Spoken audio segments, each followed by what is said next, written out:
Hello everyone, welcome back to another episode of Let's Play Pokemon OmegaRuby. I'm your host, the PokeGamer. In the last episode, we kind of got started on Route 110 on our way to Mauville City, and we kind of took on some of the trainers and whatnot. We also kind of did the whole Team Magma thing, all the other happy junk. We got the goods to Captain Stern.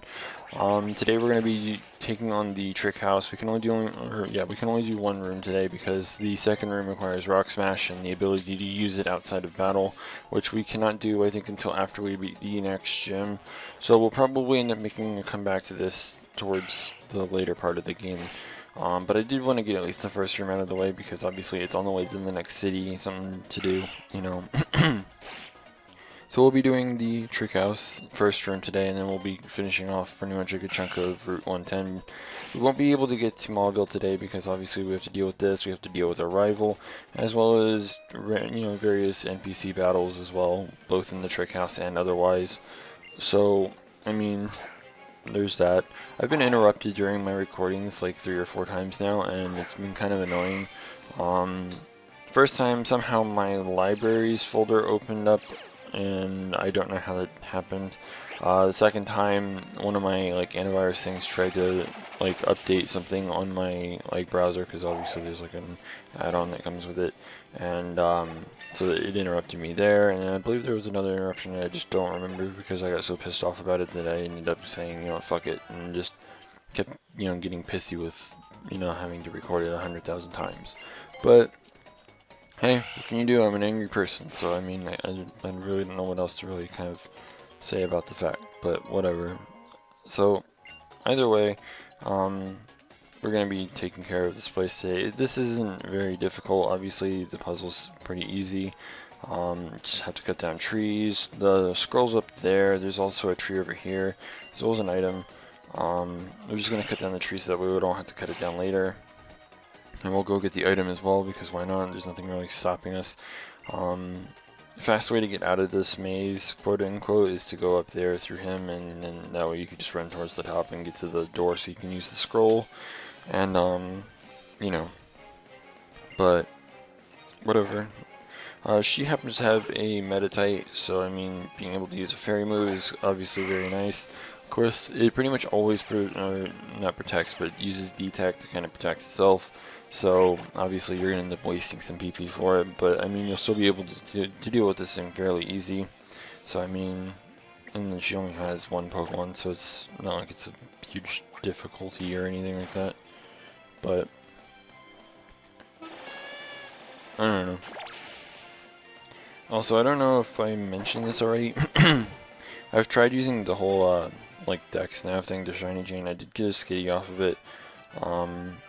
And I've kind of started working on getting my search level up for something else, which would be an Eevee.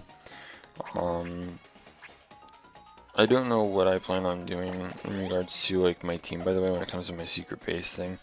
I'm still trying to figure out a lot of things in regards to this game, whether it be, of course, AlphaSapphire or OmegaRuby. And I mean, I've been kind of just playing around with it and trying to figure out whatever I need to do, because, you know, just trying to make sure I have everything prepared. I'd like to have my planned team done by the time we get to the end of this Let's Play, of course, and it also kind of depends on whether or not my friends are actually, you know, good enough to kind of help me out and be fast about it, but I don't know, I'm not really relying on that. But I'm currently at, I think, a search level of 35 for Eevee, so Eevee's not hard to really start getting into if you already have one. So I mean, it's kind of cool that you can do that. I can't really chain it just yet, though. I really don't think that it's ideal to do so, just because of the fact that the search level is really low. I think that I actually got really lucky with the Skitty because I got it somewhere between 33 and 38, because I believe that my Skitty level right now is, yeah, it's sitting at 38. So I mean, my Eevee is sitting at 36 now, I think. So yeah, it's at 36. So, I don't know. I kind of still want to know if anyone else has actually tried doing the whole Dex Nav chaining thing, because I want to hear more experiences about it, because it's kind of interesting that it's kind of a new little function that we have in the game. And I mean, it's kind of cool that you can basically get any Pokemon you want as a shiny, and if it's actually easier than like the radar, which so far it seems to be, yeah.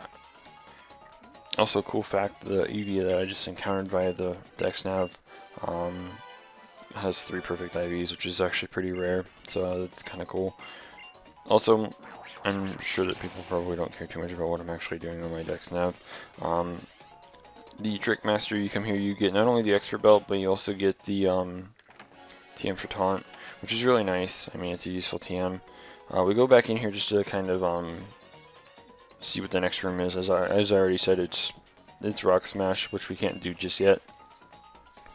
And if you couldn't tell, he was in the plant.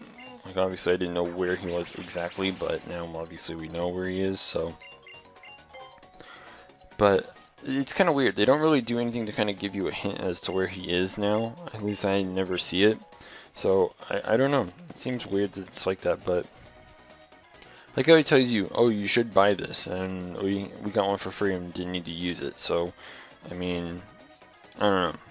But as you saw, it was Rock Smash areas, so obviously you need to get Rock Smash and you need to be able to use it outside of battle, and obviously we are not capable of doing that just yet. Now, I don't remember if I've also mentioned trainers in the past, but I think you're about to see, no, it's not this one, it's a later trainer. NPCs, especially trainers, have been kind of updated, and more specifically the spinners. They have a huge upgrade in this game that makes them a much bigger pain in the ass than in prior games. And it's kind of hard to just explain it, so I'm going to probably hold off on it until we get to after the rival fight, because it's actually after the rival fight that it happens. There's a psychic trainer at the end of this route that happens to basically catch us in range. Like, it kind of spins and sees us, but you'll understand what I'm talking about when we get there, of course. So, and this Eevee does not want to get caught. So, in a way I'm getting trolled, but in a way I'm not, because obviously I'm not getting trolled in my Let's Play, I'm getting trolled in my own personal game. Shame it's not like 8 o'clock, that way I could just chuck dust balls at it, but whatever. I mean, I don't have anything on my team that can hit this thing without killing it, so. And it's tackled me like 8 times, which is just fantastic. But, whatever. Also, I like how this electric has to get the last hurrah and, you know, attack me with quick attack, just so that way it's like, okay, I'm not dead yet, guys, I did something, and just completely destroyed. It's kind of sad that I don't think I get a, like, decent physical, like, ground move until I'm, like, Swampert in level 52-ish. Because I think that's when Swampert actually gets Earthquake. I don't remember if it was 50 or 52, but yeah. Anyways, hello Brendan. So, hooray, more rival fights. We've battled him, what, twice? Maybe 3 times now? Anyways, his lead's going to have a Slugma, he also happens to have a Whalmer, and then, of course, his starter, which in his case is going to be a Grovyle, because we took Mudkip and obviously he got the Grass starter. So, hooray for that, I suppose. This Eevee has not gotten caught. I think I've chucked 8 Ultra Balls, and I have lost track as to how many Dust Balls I've tried to use, even though it's not nighttime. Just start using Struggle, please, like, seriously. It's not like I don't have 319 Dust Balls, you'll eventually get caught. But the idea against the Grovyle is to use Metang, just because it's like, okay, well, you know, I won't have to deal with your grass moves, basically. Going for the Iron Head just to kind of try and do whatever, but it outspeeds, of course, and, you know, and it's kind of funny that it actually is. I wonder if this was actually a speed tie, or like what, because the metal Claw goes first. So this Eevee does not want to get caught. I've been kind of trying to get a crit on the catch and it's just not working. 3 and finally. The thing is, I don't think that I can find Eevee in this game yet. By that I mean OmegaRuby, because I think that it's a post-game type of deal. I don't know, I have to look at Serebii later. And I can probably mention it in the next episode for anyone who's actually curious and might still be playing the game and want to get an Eevee before they beat the Elite Four. I get the feeling that it's an actual post-game type of deal, but I could be wrong. So I mean, I don't know. I seriously doubt that it's a, you know, main game type of thing. By the way, the most useful thing that we could probably get out of this Let's Play so far is actually this.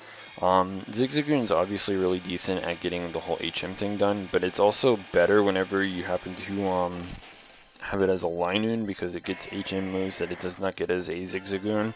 I don't remember which one it doesn't get, but I do know that it gets one that the other doesn't get. So having Linoon instead of Zigzagoon is a lot better than having just, you know, regular Zigzagoon. And I know that a lot of people probably get a Zigzagoon and just go, okay, well, I got my Zigzagoon, hooray, congratulations, I have my HM slave. No, it doesn't really work like that. HM wise, Zigzagoon gets cut and surf, and then as a Linoon it gets access to strength. So yeah, and technically since Rock Smash is going to be returning as an HM, Linoon does in fact get that as well. So just throwing that out there. Basically, those are the 4 HMs that it should have. It doesn't get something like Waterfall, it doesn't get something like, you know, Dive or anything like that, which you do actually kind of need or want later down the line. But obviously, it can't get those, so